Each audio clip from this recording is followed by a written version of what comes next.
ஒரு குடி பாட்டிலில் போட்டு இந்த மாதிரி இமேஜ் போட்டு மேலே பார்த்தீங்கன்னா அது வந்துட்டு எழுதுறாங்க ட்ரெண்டிங் பாமகவின் மது விலக்கு நாடகம் அம்பலம்னு சொல்லிட்டு ஒரு ஸ்பியர் கேம்பெயின் ரன் பண்ணுறாங்க. அவர் எங்கள் ஆப்போசிஷன் பார்ட்டியில் நிற்கக்கூடிய ஒருத்தருடைய கூட இருக்கவர் இந்த பையன் தான் ஃபஸ்ட்டு இது எழுதுறாரு. அவர் தான் இதை தூண்டி விட்டுருக்காரு. ஏன்னா அவருக்கு சொந்தமான ஒரு சேனல்லையும் இது வந்திருக்குது. நல்லது பண்ணணும்னு பேசுகிறவங்களை வந்து வராதிங்க இந்த மாதிரி போயிட்டு தவறான பேர் கூட இருக்கவங்களை அட்டாக் பண்ணி ஃப்ரெண்ட்ஸ் ஃபேமிலி எல்லாரும் அட்டாக் பண்ணுறாங்க. இதில் இருக்குது தயாநிதி மாறன் திரு தயாநிதி மாறன் அவருக்கு மேலே டேரெக்டாக கம்ப்ளைண்ட் பண்ணுறாங்க. இவ்வளோ ஷார்ட் நோட்டீஸில் இத்தனை பேர் வந்திருக்கீங்க. ஃபர்ஸ்ட் அண்ட் ஃபார்மோஸ்ட் ரொம்ப தேங்க்யூ. என் பேர் சாம் பால். அனைத்து இந்திய அண்ணா திமுகவோட மெகா வெற்றி கூட்டணியின் பாட்டாளி மக்கள் கட்சி வேட்பாளராக சென்ட்ரல் மெட்ராஸில் இன்றைக்கி கண்டெஸ்ட் பண்ணுறேன். நான் இன்றைக்கி ஒரு 8 நாளாக நான் வந்துட்டு கேம்பெயின் போயிருக்கேன். மக்களை மீட் பண்ணுறேன். ரொம்ப உற்சாகமாக இருக்கிறாங்க. நல்ல ரெஸ்பான்ஸ் இருக்குது எங்களுக்கு. அதில் பார்த்திங்கன்னா 2-3 இஷ்யூஸ் சொல்கிறாங்க. ஸ்கார்சிட்டி ஆஃப் வாட்டர் மெயினாக பார்த்திங்கன்னா இந்த மழை பிரச்சனைகள் இருக்குது. ஏதே ஏடிஎம்கே கவர்மெண்ட் என்ன பண்ணுறாங்கன்னா இன்றைக்கி 5th ரிசர்வாயர் கட்டிகிட்டு இருக்காங்க. ஸோ அது தவிர இன்னும் ஆனரபிள் சீஃப் மினிஸ்டர் கிட்ட பேசி 6th ரிசர்வாயர் திருவள்ளூர் டிஸ்ட்ரிக்டில் கட்டணும்னு நாங்கள் பேசிகிட்டு இருக்கோம். எங்களோட பாட்டாளி மக்கள் கட்சியோட மெயின் குறிக்கோள் என்னென்னா நாம் விரும்பும் சென்னை. அது ஒரு புக்கு எழுதியிருக்கோம். ஒரு அர்பன் சிட்டி எப்படி இருக்கணும் அப்படின்னு சொல்லிட்டு அதை வந்துட்டு இம்ப்ளிமெண்டேஷன் பண்ணணுன்ட்டு ரொம்ப ஃபேவரண்ட்டாக ஒர்க் பண்ணிகிட்ருக்கோம். இது தவிர எங்கள் அண்ணன் டாக்டர் அன்புமணி ராமதாஸ் ஐயா அவர்கள் சொன்ன மாதிரி we believe in clean politics, educated politics, decent politics. எக்காரணத்து கொண்டும் யாரை பற்றியும் ஒரு தவறான விஷயம் பேசவே இல்லை. நான் ஒரு ஸ்மியர் கேம்பெயின் எதுவும் நான் என் ஆப்போசிஷனை பற்றியோ அவரை பற்றியோ எதுவும் ஒரு வார்த்தை கூட நான் பேசவே இல்லை. இதுக்கும் நான் என்ன சொன்னேன்னா ஓப்பனாக டிபேட்டுக்கு வாங்க, யார் பெட்டர் கேண்டிடேட்டு மக்கள் சூஸ் பண்ணிக்கிட்டு தான் நான் இவ்வளோ நாள் பேசிகிட்டு இருந்தேன். ஆனால் ஆப்போசிஷன் பார்ட்டியிலேருந்து என்னை வந்து என்னையும் என் கூட இருந்தவங்களையும் என் ஃபேமிலி என் ஃப்ரெண்ட்ஸு எல்லாரையும் ஸ்மியர் கேம்பெயின் பண்ணுறாங்க. அவங்க ஆப்போசிஷன் பார்ட்டிக்கு கூட இருக்கவங்களே இந்த மாதிரி ஸ்பியர் கேம்பெயினை என்கரேஜ் பண்ணிகிட்ருக்கிறாங்க. இதில் பார்த்தீங்கன்னா ஐ எம் அ கம்ப்ளீட் டீடோட்டலர். எனக்கு எந்த கெட்ட பழக்கம் கிடையாது. இது வரைக்கும் எந்த கெட்ட பழக்கம் இருந்ததும் கிடையாது. இருந்தும்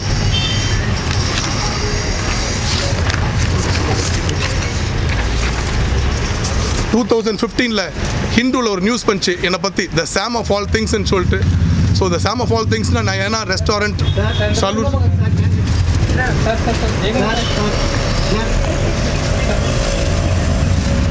சாம் ஆஃப் ஆல் திங்ஸ்னு ஒரு ஹிந்துவில் மெட்ரோப்ளஸில் front page and 3rd page article வந்துச்சு.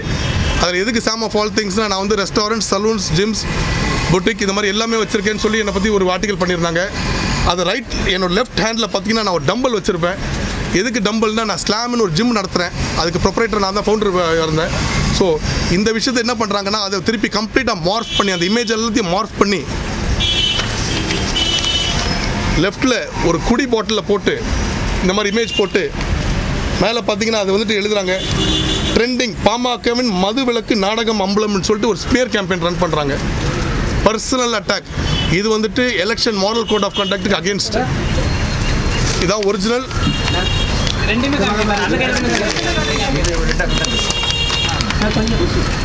லெஃப்டில் இருக்கிறது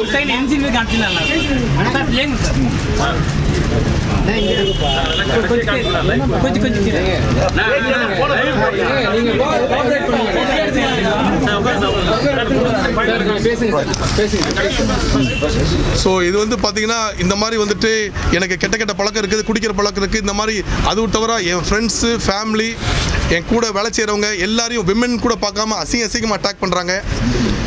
இது வந்துட்டு பார்த்தீங்கன்னா அதுவும் ஒரு prominent channel belonging to the opposition பார்ட்டியில் என்னை பர்சனலாக ரொம்ப அட்டாக் பண்ணியிருக்காங்க. கண்டிப்பாக I reserve my rights to file a complaint. Today we will file a complaint to the election commission. And இதை பண்ணது எல்லாம் பார்த்தீங்கன்னா அவர் எங்கள் ஆப்போசிஷன் பார்ட்டியில் நிற்கக்கூடிய ஒருத்தருடைய கூட இருக்கவர் இந்த பையன் தான் ஃபஸ்ட்டு இது எழுதுறாரு. டைமிங் வரைக்கும் எடுத்து வச்சுருக்கோம் எத்தனை மணிக்கு எழுதுறாருன்ட்டு. இந்த பையன் பேர் விஜயன்ட்டு ஒரு பையன் எழுதுறான்.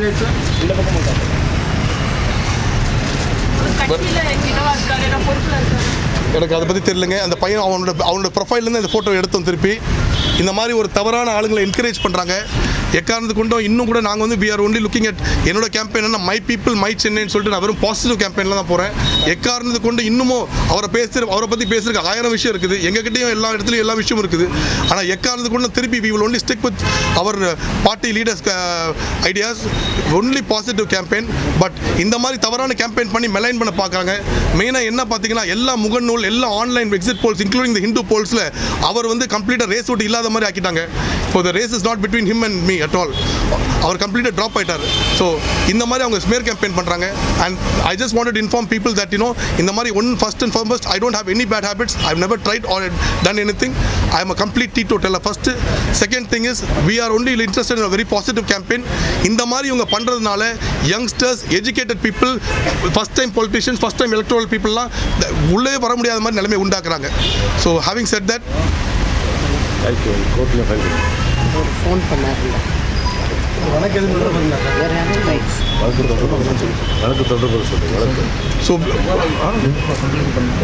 இன்னைக்கு வந்துட்டு நாங்கள் வந்துட்டு எலெக்ஷன் கமிஷனில் கம்ப்ளைண்ட் கொடுக்க போகிறோம். இந்த மாதிரி it is against the moral code of conduct. அதை தவிர we are also considering giving a complaint to the commissioner of police. ஒரு டிஃபமேஷன் வழக்கம் இதை பற்றி கண்டிப்பாக ஃபைல் பண்ணுவோம். இந்த மாதிரி தவறான நியூஸ் பரப்புவதற்காக. ரொம்ப நன்றிங்க சார். ஒரு நிமிஷம் சார். அதாவது உங்கள் மேலே இருக்கிற அதாவது உங்களை தனியாக வந்து அவதூறு பரப்புறாங்கன்னு சொல்கிறீங்க. நேற்று தருமபுரியில் அன்புமணி ராமதாஸ் பிரச்சாரத்தின் போது முன்னாள் அமைச்சர் செம்மலை வந்து 8 வழிச்சாலை தொடர்பாக ஒரு தொண்டர் கேள்வி கேட்கும்போது அடிக்கிறாரு.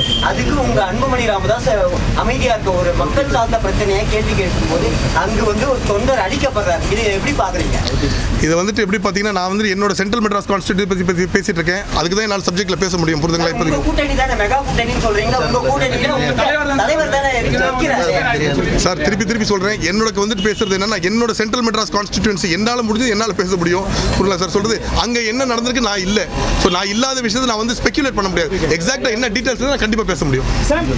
இப்போ இது தொடர்பா நீங்க ஒரு குறிப்பிட்ட நபர் மேல சொல்லிருக்கீங்க. அது அவருடைய தூண்டுதல் தானா இல்ல அவங்க பின்னாடி இருக்கிற கட்சி மேல நீங்க சந்தேகப்படுறீங்களா? அதுல டவுட்டே கிடையாது. அவங்க கண்டிப்பா வந்து ஆப்போசிட்ல இருக்க வேட்பாளர் மேல தான் கம்ப்ளைண்ட் பண்ணுவோம். அவர் தான் இதை தூண்டி விட்டுருக்காரு. ஏன்னா அவருக்கு சொந்தமான ஒரு சேனல்லையும் இது வந்திருக்குது. ஸோ கண்டிப்பா அவங்க மேல தான் டைரக்டா கம்ப்ளைண்ட் பண்ணுவோம். சார், தயாநிதி மாறனே அவருடைய பிரச்சாரத்தின் போது ஆளும் கட்சிக்கு ஆதரவா இந்த தொகுதியில வந்து அதிகாரிகள் செயல்படுறாங்க அப்படின்ற குற்றச்சாட்டையும் முன் வச்சிருக்காரு. அதெல்லாம் ரொம்ப ஒரு தவறான கருத்து நான் நினைக்கிறேன். அந்த மாதிரி ஒன்றும் நடக்கிறது இல்லை. எதுவும் அந்த மாதிரி ஒரு நிலைமைக்கு இன்னும் வரவே இல்லை. ஃபர்ஸ்ட் ஆஃப் ஆல் இப்போ தான் எலெக்ஷனே ஸ்டார்ட் ஆகுது. இப்போ தான் கேம்பெயினே ஸ்டார்ட் ஆகுது. அவர் வந்து கொஞ்சம் முந்திரி கொட்டை வேலை பண்ணுறான்னு நினைக்கிறேன். இந்த விஷயத்தில் சார் உங்கள் பிரச்சாரத்தில் மக்களுடைய எப்படி பயங்கர ரெஸ்பான்ஸ் இருக்குது. அஃப்கோர்ஸ் 2-3 இஷ்யூஸ் இருக்குது. 2 வருஷமாக மழை இல்லை. ஸோ அதை பற்றி நானே அண்ணன் கிட்ட சொல்லிட்டு இருந்தேன். இப்போ எதே 5th ரிசர்வாயர் கட்ட ஆரம்பிச்சிட்டாங்க. அதை தவிர இப்போ எக்ஸ்பெடிட் பண்ணி 6th ரிசர்வாயர் திருவள்ளூர் டிஸ்ட்ரிக்ட்டில் கட்டணும்னு சொல்லி நாங்களே ஐடென்டிஃபை பண்ணிட்டு இருக்கோம் ஏரியாவை. கண்டிப்பாக கட்டுவோம். Within maximum time of 6 months to 1 year complete water problem uninterrupted water supply கிடச்சிரும். சார், அந்த எதிர்க்கட்சி வேட்பாளர்னு சொல்றீங்க. ஏன் பேர் சொல்ல இவ்வளவு தயக்கப்படுறீங்க? இதுல என்ன இருக்கு? தயாநிதி மாறன் சொல்லிட்டு போங்க. இல்ல நீங்க ஓகே சொல்லவே இல்லை. திரு தயாநிதி மாறன் அவர்கள் மேலே டைரக்டாக கம்ப்ளைண்ட் பண்ணுறேங்க. உங்களுக்கு ஸ்பெசிஃபிக்காக வேணும் இல்லையா? ரொம்ப உங்களுக்கு ரொம்ப வேண்டியவர் நினைக்கிறேன்.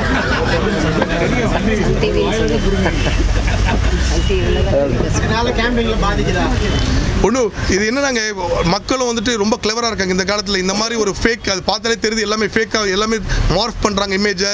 இவ்வளோ கேவலமான வேலையை பண்ணுறாங்கன்னு சொல்லிட்டு இன்னும் மக்களுக்கு அதிருப்தி தான் இருப்பது. அவங்க மேலே ஒரு ஆவேசம் தான் இருக்குது. ஆனாலும் என்ன பர்சனலாக இந்த மாதிரி டேமேஜ் பண்ணுறதுனால நான் வந்து ப்ரெஸ் மீட் அரேஞ்ச் பண்ணுறேன். சார், இது மட்டும் இல்லை சார். ஆக்சுவலாக இன்னும் 2-3 போட்டோவும் பண்ணாங்க. பார்த்தீங்களா? போட்டுட்டு இது மாதிரி போட்டுருந்தாங்க. அதுக்கு வந்து ரெஸ்பான்ஸ் எல்லாத்தையும் எடுத்து வச்சிருக்கேன். கம்ப்ளைண்ட் கொடுக்க போகிறேன் கம்ப்ளீட்டாக. அது கூட இருக்கவங்களாம் எல்லாம் என்கிட்ட ஒர்க் பண்ணுறவங்க. இந்த இமேஜ்லாம் பார்த்தீங்கன்னா 12-13 வருஷம் முன்னாலே எல்லாமே பப்ளிக் இமேஜ் தான். ஃபேஸ்புக்கில் போட்ட இமேஜ் தான் எடுத்து மார்க் பண்ணுறாங்க. எல்லாமே மார்க் இமேஜஸ். ஆனால் என் கூட இருக்கவங்க பார்த்தீங்கன்னா ருனிமா பிஸ்வாஸ்ன்னு சொல்லிட்டு என்கிட்ட 12 வருஷமாக ஒர்க் பண்ணாங்க. அவங்க 3 hour அழுதாங்க என்கிட்ட ஃபோன் பண்ணி. இந்த மாதிரி ஆயிடுச்சுன்னு. சில டைம் என்ன ஆயிடுதுன்னா இந்த மாதிரி ஒரு செட்டப் பண்ணுறதுனால எஜுகேட்டட் பீப்புளை வந்து உள்ள பாலிடிக்ஸ்குள்ளே வரக்கூடாதுன்னு பண்ணுறாங்க. இந்த மாதிரி ஃபர்ஸ்ட் டைம் எலெக்ஷன் நிற்கணும் ஆசைப்படுறவங்க, நல்லது பண்ணணும்னு பேசுகிறவங்க வந்து வராதிங்க. இந்த மாதிரி போயிட்டு தவறான பேச்சு கூட இருக்கவங்களை அட்டாக் பண்ணி ஃபேமிலி எல்லாரும் அட்டாக் பண்ணுறாங்க. காடு வெட்டி குரு அவர்களுடைய சகோதரி வந்து வேல்முருகன் அவர்களுடைய கட்சியில் சார் இது வந்து சென்ட்ரல் மெட்ராஸ் கான்ஸ்டியூன்சி பற்றி பேசுங்க சார். எனக்கு ஏன்னா நான் நீங்கள் கேட்குறத பற்றி இல்லை, ஏன்னா அதுக்கு கன்சர்ன் டைம் நீங்கள் எனக்கு கொடுத்துட்டு இந்த மெட்டீரியல் பொலிட்டிக்கல் போகும் இந்த மெட்டீரியலை ஸ்டடி பண்ணிட்டு நீங்கள் எனக்கு டீட்டெயில்ஸ் கொடுத்தீங்கன்னா மெட்டீரியல் ஸ்டடி பண்ணி என்னால் ஆன்சர் பண்ண முடியும். திடீர்னு ஆஃப் ஹேண்டுக்கு ஒரு நாள் பண்ண முடியாது. எனக்கு சார் வெளியிட்ட போட்டோலாம் ஒரே நிகழ்ச்சியில் எடுத்ததா இல்லை எல்லாம் என்னோட ஃபேஸ்புக் ப்ரொஃபைல்லேருந்து தான் எடுத்திருக்காங்க சார். எது வைக்காதது கூட வெவ்வேறு நிகழ்ச்சிகளில் வெவ்வேறு நிகழ்ச்சி ஒரு சில என்ன பண்ணிருக்காங்க, ஃபேஸ்புக் உள்ள போய் பார்த்துருக்காங்க, தேடி தேடி இமேஜ் எடுத்து எதெல்லாம் மார்க் பண்ண முடியுமோ மார்க் பண்ணிருக்காங்க சார். நம்ம நிறைய இமேஜஸ் எடுத்திருக்காங்க சார் உள்ள.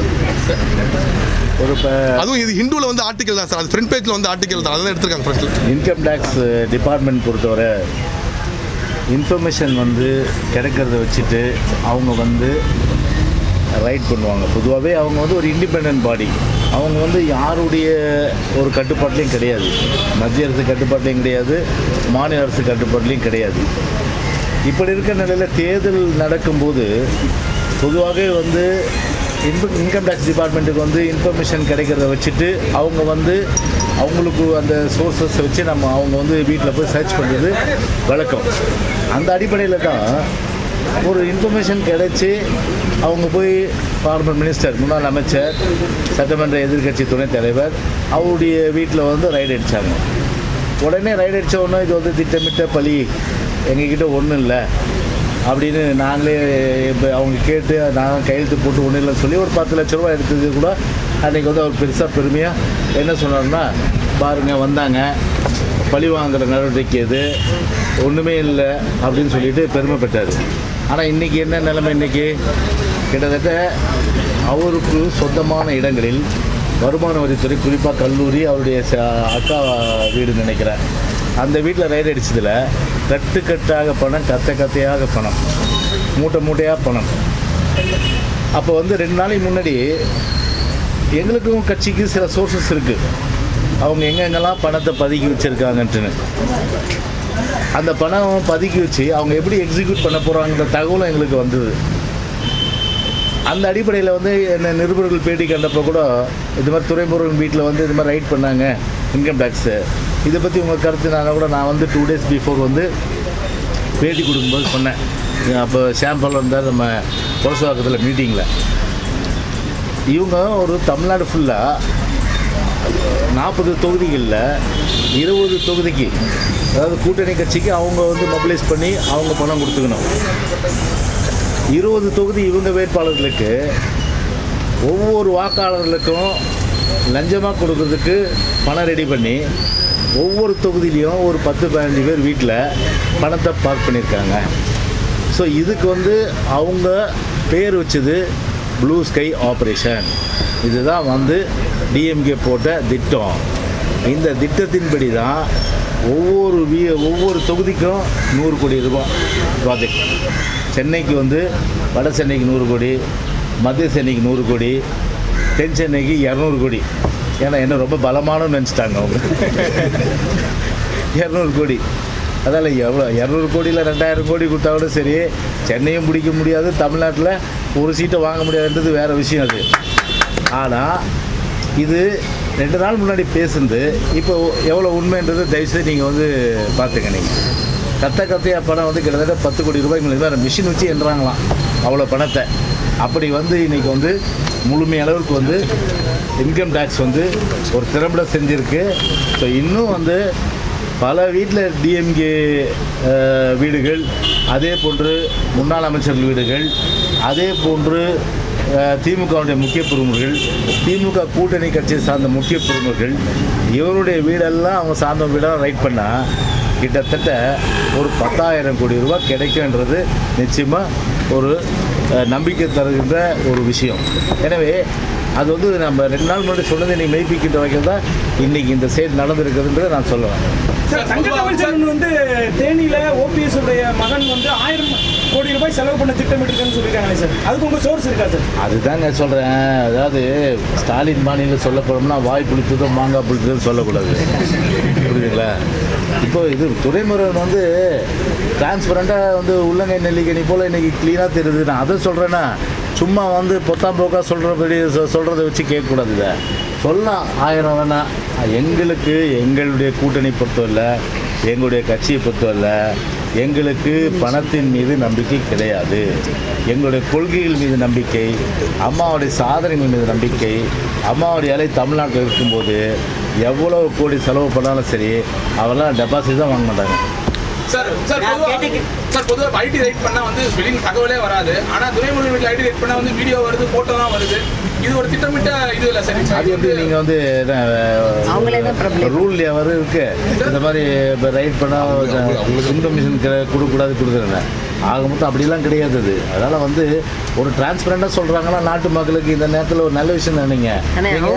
வாங்குறீங்க அவங்களே பிரபலியப்படுத்துறாங்க. அவங்களே பிரபலியப்படுத்துறாங்க. அதாவது அதே கேட்டீதான் நேற்று நடந்த தர்மபுரி பிரச்சாரத்தின் போது ஒரு தொண்டர் தாக்கப்படுறாரு. அதிமுக முன்னாள் அமைச்சர் வந்து அவரை அடிக்கிறாரு. இதை வந்து வேட்பாளரும் சரி இவங்களும் சரி கேள்வி கேட்கல. அப்போ மக்களுக்கு எதிரான திட்டங்களை கேள்வி கேட்டா இது மாதிரி தான் தாக்குதல் இல்லை. அந்த மாதிரி ஒரு பிரச்சனைகளை வந்து பூதாகரமாக்கி அதன் மூலம் வந்து அனைத்து இந்திய அண்ணா திராவிட முன்னேற்ற கழகத்தில் ஒரு பிரச்சனைகள் உருவாக்கி ஆதாயம் தேடலான்ற அடிப்படையில் வந்து சில பேர் வந்து அதுக்கு வந்து ஒரு இட்டு கட்டி அதுக்கு வந்து எல்லாம் போட்டு விட்டு எல்லாம் வந்து பார்க்குறாங்க. நிச்சயமாக அவங்க என்ன இடையறாது. எங்களை பொறுத்தவரையில் வந்து தீர விசாரிக்கும் போது தெரியும், செட்டப்பாக கூட இருக்கலாம். அதில் வந்து அனைத்து இந்திய அண்ணா திராவிட முன்னேற்ற கழக தொடர் எப்படி சொல்கிறீங்க நீங்கள்? அது திமுக நான் சொல்கிறேன். நான் வேணுனே வந்து கேள்வி கேட்டாங்கன்னு. அதனால் வந்து ஒரு அதாவது என்ன சொல்கிறதுன்னா, அந்த தீர விசாரிப்பது தான் மெய். கண்ணால் பார்ப்பதும் பொய், காதால் கேட்பதும் பொய், தீர விசாரிப்பதே மெய். தீர விசாரிச்சுட்டு நீங்கள் வந்து கேள்வி கேளுங்க. நாங்கள் தீர விசாரிச்சுட்டு நாங்கள் உங்களுக்கு சொல்கிறோம். ஜெயக்குமார் சார், உங்கள் சோர்ஸ் படி அடுத்து சிக்க போகிற யார் சார் திமுக? உங்கள் சோர்ஸ் அடுத்த திமுக அடுத்து சிக்க போகிற யார்? சிக்க போகிறா? உங்கள் சோர்ஸ் அது வந்து விரைவில் வந்து 2 நாளில் வெளிவரும்.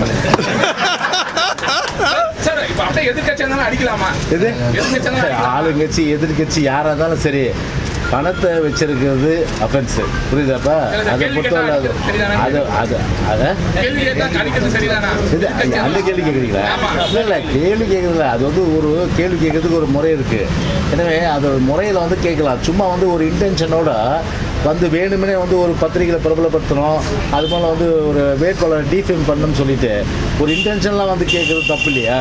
அந்த தப்பு தான் சொல்கிறேன். அதனால் டெஃபினட்டாக அது ஏடிஎம்கே கேட்டராக இருக்க மாட்டாங்க.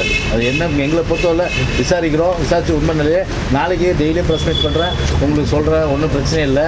அது மேபி டிஎம்கே கூட இருக்கலாம், அதனால ஒன்றும் இல்லை. Okay, thank you sir. ரொம்ப நன்றிங்க. ரொம்ப நன்றி.